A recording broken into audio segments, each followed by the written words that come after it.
अनाथ लड़की और बंदर के ढाबे की कहानी। एक छोटे से गांव में एक गरीब अनाथ लड़की रहती थी।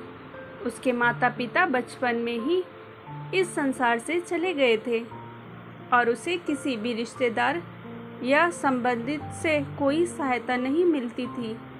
वो अकेले ही जीवन बिताती और खुद का ध्यान रखती। वो लड़की बहुत मेहनती और ईमानदार थी।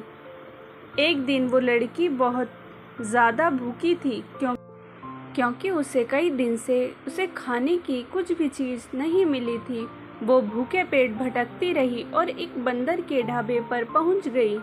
ढाबे के मालिक, जो एक बड़े महान आदमी थे, उसने देखा और उसने खाने की इच्छा दिखाई। उन्होंने वो लड़की से पूछा, बेटा तुम भूखी हो, क्या मैं तुम्हें कुछ खिला सकता हूँ? लड़की ने अपनी भूखी हालत बताई और अनाथ होने की कहानी सुनाई। ढाबे के मालिक को उस लड़की की एग्रता और मेहनत ने दिलों को छू लिया। उन्होंने उसे एक बड़ा सा खिलौना दिया और कहा, ये तुम्हारे लिए है, इसे लेकर घर जाओ और खेलो। लड़की बहुत खुशी खुशी घर लौटी और खिलौने से खेलने लगी। उसने उस खिलौने की मदद से कुछ पैसे भी कमाए और अपने पेट को भर लिया। उसकी खुशी का ठिकाना नहीं था। दिन बीत गए और लड़की रोज ढाबे पर जाने लगी। ढाबे के मालिक ने उसे अपनी सारी खाली बोतलें और रद्दी रख दी। लड़की ने वे सभी बोतलें एक साथ बेचने की कोशिश की और उसने कुछ पैसे कमाए।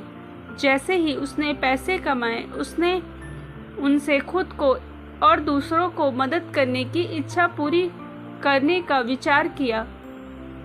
ढाबे के मालिक ने उस लड़की की मेहनत और सच्चाई को देखते हुए उसे अपना साथी बना लिया और उसे अपने ढाबे में काम करने का मौका दिया। लड़की ने उस ढाबे में बड़ी मेहनत से काम किया और धीरे धीरे उसकी मेहनत बढ़ती वजह से ढाबा बहुत सफल हो गया। ढाबे के मालिक ने उस लड़की को अपनी अनुशासन और मेहनत का फल दिया और उसे अपनी बेटी की तरह गोद लिया।